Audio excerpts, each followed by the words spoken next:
Hi guys, welcome back to my channel, and I'm so happy to see you guys again. It's been a long whole week now. I haven't posted any video because I've not been feeling very well. So I tested positive to COVID-19, but I'm feeling okay. I'm recovering better. So I'll be showing you guys how I made this delicious oha soup. Okay, so I hope you guys enjoy it, and if you haven't subscribed to my channel, please go ahead and click the subscription button and turn on the notification bell so you know whenever I post any video. Okay guys, I hope you enjoy this. Without wasting much of your time, let's jump right into the recipe and I'll show you guys how I made this delicious oha soup.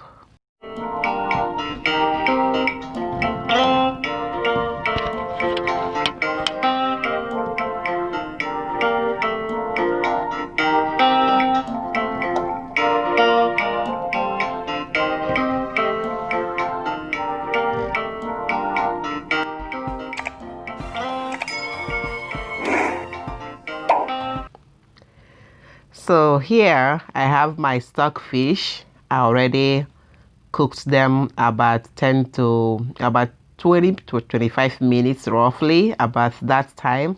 So and they are all ready. So I'll go ahead and pour them in a different bowl and set them aside. Go ahead and set them aside and put my pot back in the stove, and I'll parboil or boil, whichever way, boil my cow meat. So I'll be using cow meat for the soup for today. So I'll go ahead and add them. I add some onions and add nutmeg. So just adding up the remaining onions there. I will go ahead and add my stock cube. I said nutmeg. I don't know where nutmeg is coming from. So I meant to say my stock cube, which is none.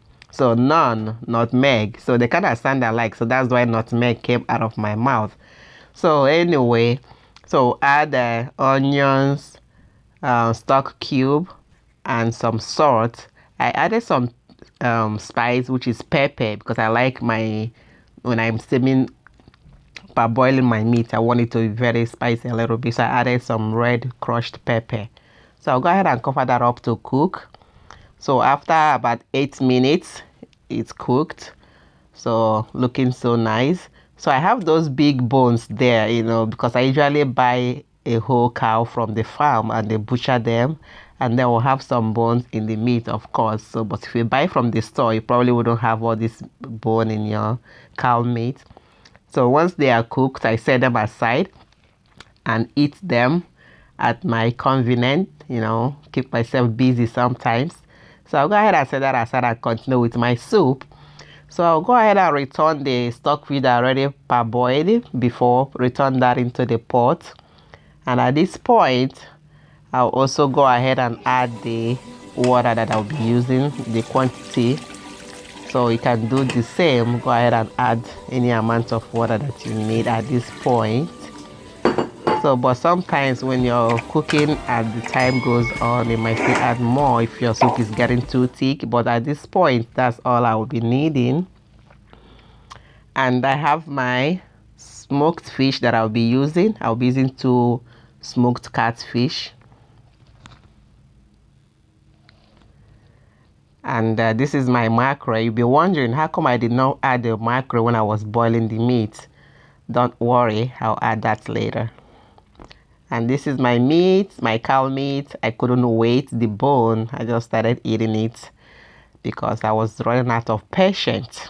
It's good to have patience, but I wasn't that patient enough, so I decided to take a bite.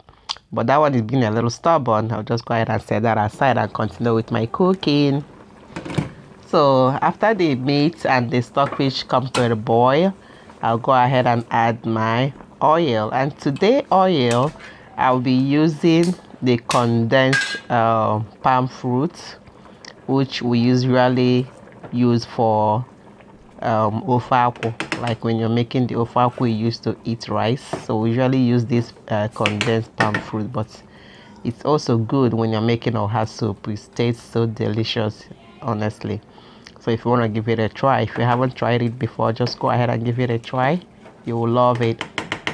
So I'll go ahead and put the amount that I want. Depending on the quantity of your soup, just put accordingly based on the quantity of your soup. So that's what I just did. So after I did that, I'll cover that up to bring it back to a boil. So while that is boiling, while I'm waiting, I'll go ahead and grind my thickener for today. And my thickener is oatmeal. So I'll be using oatmeal for my thickener, which is also very good. If you don't have time to start going through the process of making a cocoyam, you can just use oatmeal for your thickener. It turns out perfect, you know. So I'll go ahead and grind that up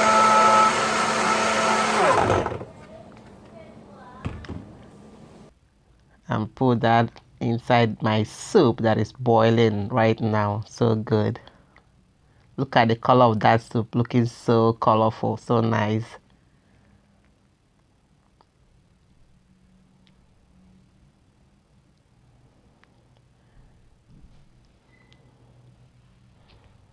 So after I add that up, I'll go ahead and rinse the bottle because you don't want to waste all of that oatmeal.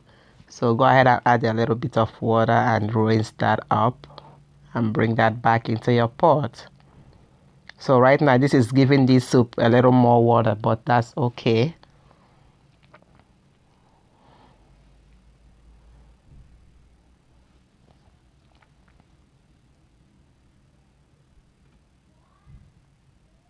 So I'll go ahead and cover that up and bring it back to a boil. Look at how nice that soup is looking. So at this point, I'll go ahead and bring my dry fish back.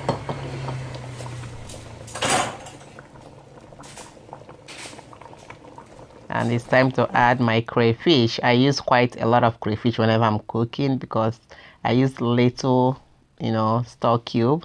So I'm putting a full spoon, like 2 full spoon of that spoon, the soup spoon that I'm using. So I add 1 Maggi Niger pot, So it tastes really nice in a soup. So I added just one Niger pot. So I used 1 naan for steaming of the meat and 1 Niger pot cube for cooking the soup. And of course, I added a lot of crayfish. And I will be adding some ogiri, my favorite, of course. You can't make a native soup without adding ogiri. That means you're missing a lot. So I always bring this from Nigeria and I put it in a little container and I put it in my freezer and use it whenever I need to. So, and that's it. I go ahead and add some Cameroon pepper, I added a little bit of crushed red pepper when I was boiling the meat. So that's why I did not add too much of the Cameroon pepper right now. So I just want to let you guys know.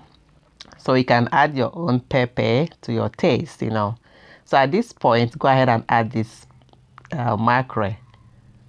When you do this, when you add your mackerel fish at this point in your soup, believe me, oh my gosh, this soup will penetrate into this fish and the fish will release its own taste into that soup. If you haven't tried adding your fish at this point in your soup, just go ahead and give it a try. Let's leave those our olden days way of parboiling your fish with your meat together. So just go ahead and give this one a try and come and thank me later. Even if you have a mackerel fish that is not tasty, believe me, when you do it this way, it must be tasteful. It must be very tasty, very fantastic, believe me. So back to our leaf for the day. This is oha leaf. We brought this from Nigeria. It was very, very fresh. When it gets to United States here, it was very fresh. And I put it in a bag and put it right inside the freezer. So, and it's looking very fresh. The color changed because, of course, when something is in a cold area, the color change. These are the sticks, the stems, or whatever you can call that. So this is very, very fresh. Don't mind the color. It's just because it's cold, you know. Even when you buy leaf in the store today, right now, and put it in the freezer, when you come back the next day, you see that the color will change. So that's what you're seeing right now. But this leaf is very, very fresh. When I say fresh, it's fresh as anything can be. So guys, that's what I will be using today. Look at the freshness. I like this leaf so much. Guys, you guys that is living in Nigeria or in your home country, that you can easily go to your backyard to plug leaf, like go to the tree, bend the tree down and plug your fresh oha leaf. You don't know what you guys are enjoying. You really don't know what you're enjoying. We that is living outside Nigeria all the time, we freeze up our stuff to preserve them. But you know, what can we do? You only, just use what you have. Okay, so I'll also be adding some uziza leaf. Uziza leaf is another very essential vegetable that you can add to your native soup. It goes well with oha. If you have tried this before, you know what I'm talking about. Nice. So I'll be using 2 of those for my vegetable for today, for this precious, delicious, good looking sumptuous oha soup. So I use my hand to break those oha up. I did not cut them with a knife. I use my hand to break them up into pieces, because I want them to be as fresh. I don't want them to start having any bitter taste. So I'll go ahead and add them back into my soup, and I will let it cook for like maybe 3 to 5 minutes, and that will be it, and the soup is done. So guys, that's it. This soup is just as good as done after 2-3 minutes, or at maximum. I don't want to have this soup boiling for more than 5 minutes now, because this is our fresh oha soup. You don't want it to boil too much and all the nutrients to evaporate out of that soup. No. So once you're done washing your vegetables, put them in there, cover that up, and let it boil for 3 to 5 minutes as maximum. I've said that so many times. So guys, and that's it. Look at that soup. Looking so delicious, isn't it? Yeah. So this is the soup I made during my quarantine. So I hope once I recover fully from this virus, you guys will see more of me, and I'll be bringing updates on my garden. It actually had a seed. Yesterday I looked at it. It has tomatoes on it. I'm so happy, and I'll be sharing this with you guys very soon. I hope you enjoyed this video. Please don't forget to subscribe if you haven't subscribed already, and I will see you guys on my next video. Stay safe and stay blessed. See you next time. Bye bye.